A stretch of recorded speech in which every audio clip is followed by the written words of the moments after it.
This play is sponsored by the California Civil Liberties Public Education Program, a state-funded grant project of the California State Library. Now, LA Theatre Works continues our production of Judgment at Nuremberg by Abby Mann.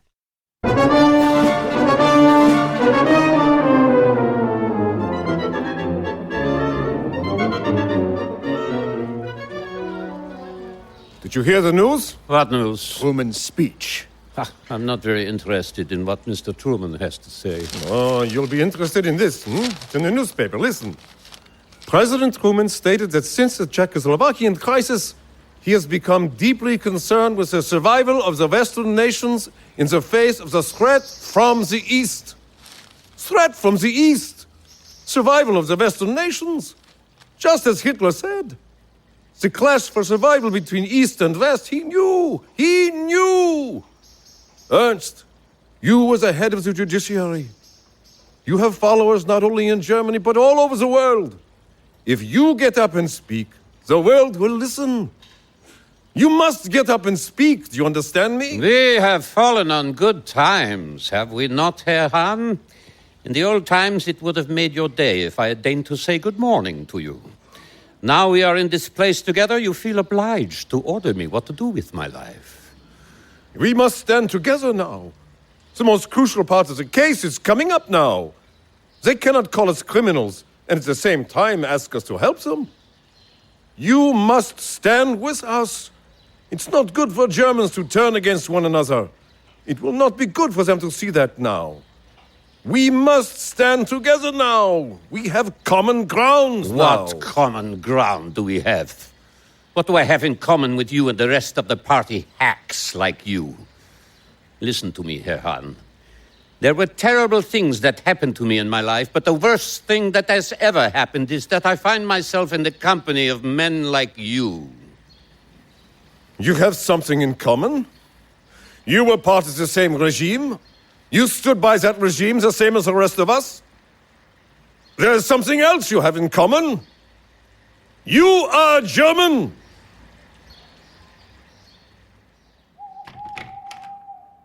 Let me have your coat, Judge Haywood. Thank you. It's a little warmer here than in the Opera House. I'll put on the coffee. It will be ready in a minute. It's quite empty at the moment, but I've really just started. I'm going to have the dining room in the alcove. I'll get a small piano and put it over there. I have a beautiful painting by Feininger. Do you know Feininger's work? No, I don't. Oh, it's lovely. Germans are always talking about their possessions, aren't they? What's life like for you back home? What's it like? Oh, please, sit down. What kind of position do you hold? Is it very important? No, not very important at all. I'm a district court judge, that's all.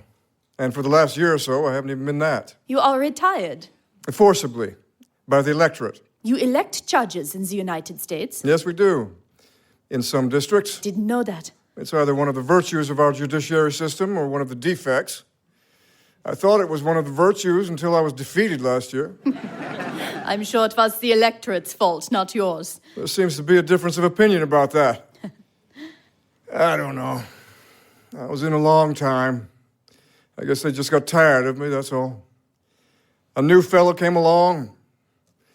Well, what about you, Mrs. Berthold? You said you were in the United States. Where? My husband and I took a ride by automobile all over the United States. We were really very impressed. It was a very happy time for us. The coffee must be ready. I'll get it. What impressed you the most? The people. They are so outgoing, so really uncomplicated. People in Germany think it's an act, but that's because they don't know Americans. They really are like that. Do you take milk and sugar? Black. Life isn't easy for you now, is it? I'm not used to life being easy. I'm a daughter of the military. You know what that means, don't you? No, I'm afraid I don't. It means that I was taught discipline in a very special way. For instance, when I was a child, we used to go for long hikes in the country, but I would never be allowed to run to the lemonade stands with the others. Control your thirst, I was told. Control hunger, control emotions. It has served me well. Was your husband like that? Was he part of that heritage too? He was a soldier, brought up to do one thing, to fight in the battle and fight well. Do you have a family, Judge Haywood? Yes, I do. I have a daughter. She has 4 children. There's Mrs. Haywood. She died a few years ago. How about you? Do you have children? No, I don't. I'm curious, what are your feelings about Ernst Janning? I'm sorry, Mrs. Berthold. I can't discuss the case at all outside the court. Yes, of course. It was just that I knew Ernst Janning a little. They used to attend the same concerts. I remember there was a reception given for Wagner's daughter-in-law. Hitler was there. Janning was there with his wife also. She was very beautiful, very small, very delicate. She is dead now. Hitler seemed quite taken with her. He made advances toward her at the reception. Hitler? He would do things like that in a burst of emotion. I will never forget the way Janning cut him down. I don't think anybody ever did it quite that way to him. He said, "Chancellor, I do not object so much that you are ill-mannered. I do not object to that so much. I do object that you are such a bourgeois." What happened? Hitler's face whitened. He just stared at Janning and then walked out. Would you like some more coffee? No, I'm fine. Men like Janning and my husband and I, we hated Hitler. I want you to know that. And he hated us. He hated my husband because he was a real war hero, and the little corporal couldn't tolerate that. Because he married into the nobility, which was my family. Hitler was in awe of the nobility, but he hated it. That's why it was so outrageous what happened. You know what happened to my husband? Yes. What did he know about the crimes they cited him for? He was placed on trial with the Nazi political leaders, and he was made to seem one of them. He became part of the revenge the victors always take on the vanquished. It was political murder. You know that, don't you? I don't know what I believe, Mrs. Berthold. No, you don't know what to believe. No, all of us don't know what to believe. We're each told lies about each other. If you go to either side, you'll hear about atrocities of the other. I wish the day will come when there will be no more lies. I have the case on my husband here. Would you like to read it? No, Mrs. Berthold. You don't want to read it? Mrs. Berthold, I shouldn't even be listening to this. I shouldn't even be here. I should get everything I need out of the courtroom. But I don't. So I look for the answers in the streets, in the opera house, in the cafes, on the streetcars. They all seem like human beings, like any human beings. But inhuman things happened here. What the hell happened in this country? Dr. Geuter, do you recognize this headline? Yes, sir. Will you read it to the tribunal? Death to the race defiler. In what newspaper did this appear? Julius Streicher's Der Stürmer, in connection with the Feldenstein case. And what was the Feldenstein case? It's the case of a man here in Nuremberg charged with racial pollution. Will you explain to the tribunal what is meant by racial pollution? It is referred to in the Nuremberg laws. It says that any non-Aryan having sexual relations with an Aryan may be punished by death. Dr. Geuter, when did you first become acquainted with the Feldenstein case? The police contacted me in September 1935. They said that Lehman Feldenstein was being held and that he had asked me to represent him as counsel. Had you known him before? Yes, very well. What position did he hold in the community? He was a well-known merchant and one of the heads of the Jewish congregation of Nuremberg. And what was the nature of the charge against him? He was accused of having intimate relations with a 16-year-old girl, Maria Wollner. Did you go to see Mr. Feldenstein? Yes. What did Mr. Feldenstein say to you about the case? He said it was false. He said he had known the girl and her family a long time and had visited her since they died, but there had never been anything of that kind between them. Will you tell the tribunal what happened then? Mr. Feldenstein was indicted before the special court at Nuremberg. Where was the special court? It was here, in this building, in this very courtroom. What were the circumstances surrounding the trial? It was used as a showcase for National Socialism. It was the time of the September celebrations, the Nuremberg rallies. The courtroom was packed. There were people standing back there. Julius Streicher was sitting in one of those front seats with the members of the SA all around him. What were your expectations for the trial in this climate? I expected the worst when I saw Emil Hahn was public prosecutor. He was a fanatic. His trials were always marked by his brutality.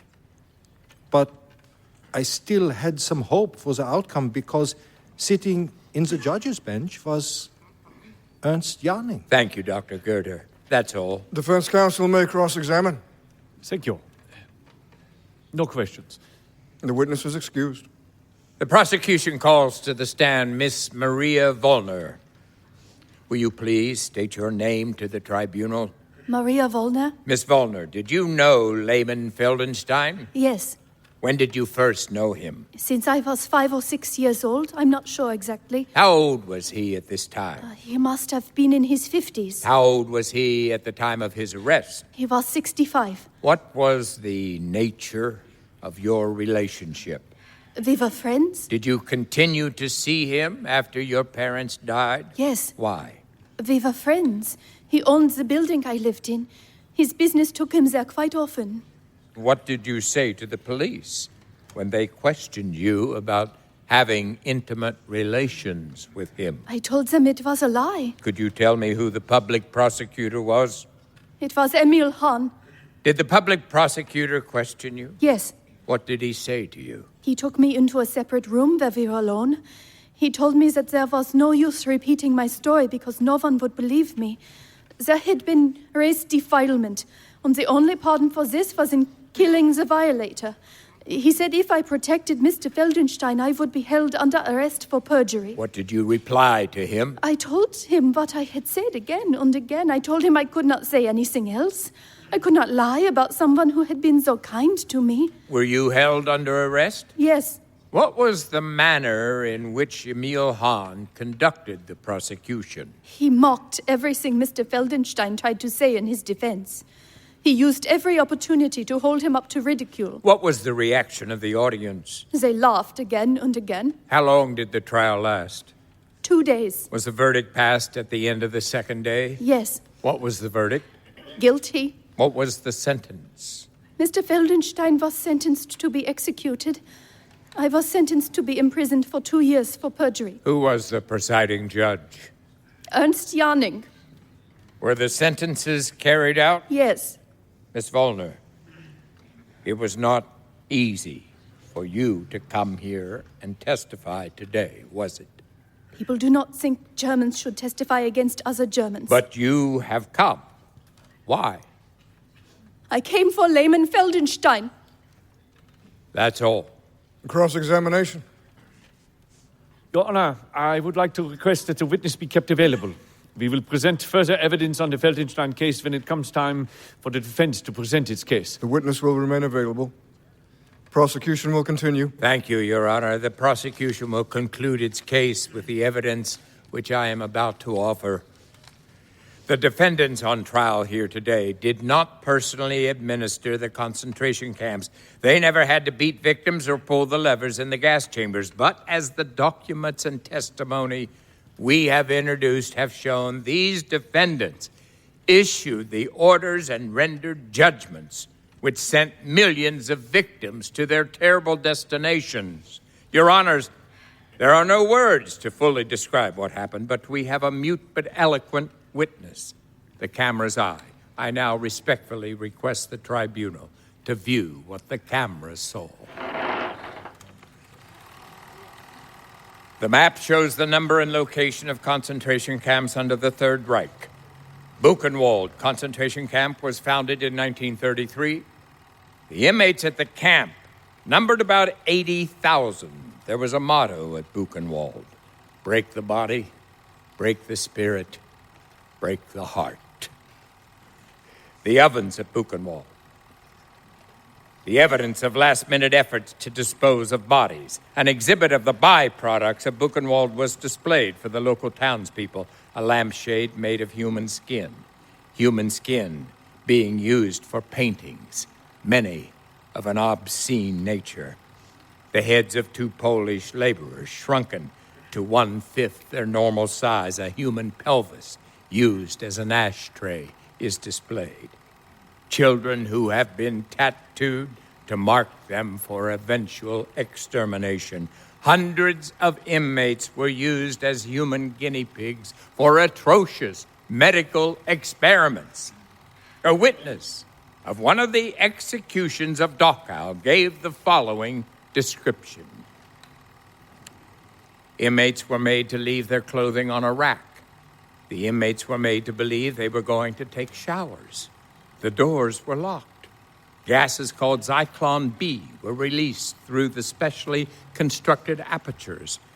This is what was found when British troops liberated the Belsen concentration camp. For sanitary reasons, the bulldozer is forced to bury the bodies as quickly as possible. Who were the bodies?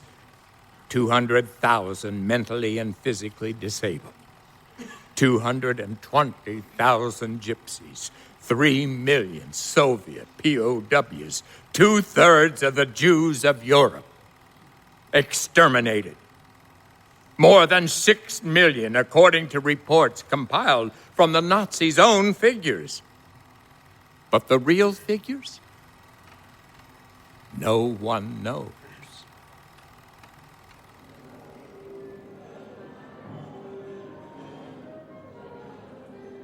I brought down these guides and maps for you. We can decide what you should see next. Oh, you must see the Albrecht Dürer house and the museum. When do you think you could make it? Oh, any weekend. Excuse me, are you ready to order? What would you like? I don't think I'll have anything. Just a glass of Moselle, please. Very good. What's the matter? I'm just not very thirsty, that's all. You know, these last few days have meant a lot to me. How?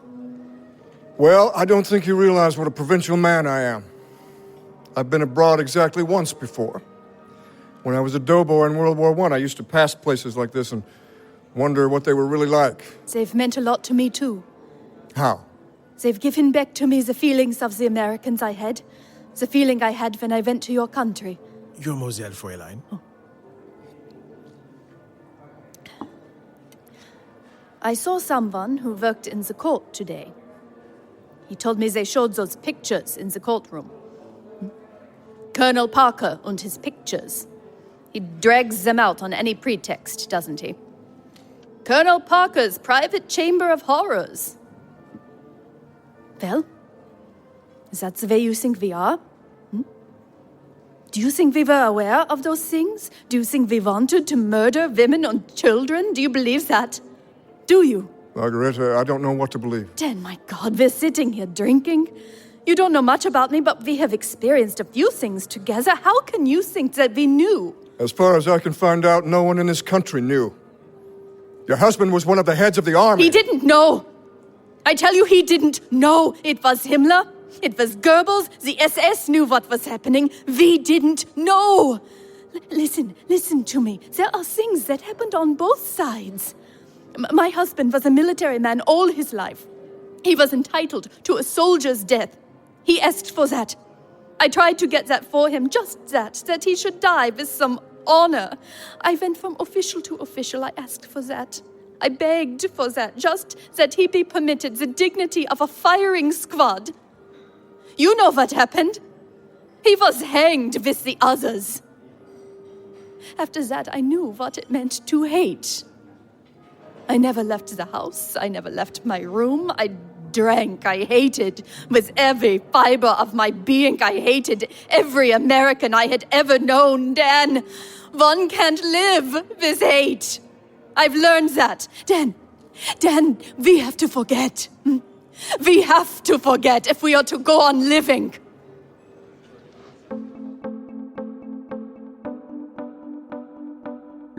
This is LA TheaterWorks' production of Judgment at Nuremberg by Abby Mann. This play is sponsored by the California Civil Liberties Public Education Program, a state-funded grant project of the California State Library.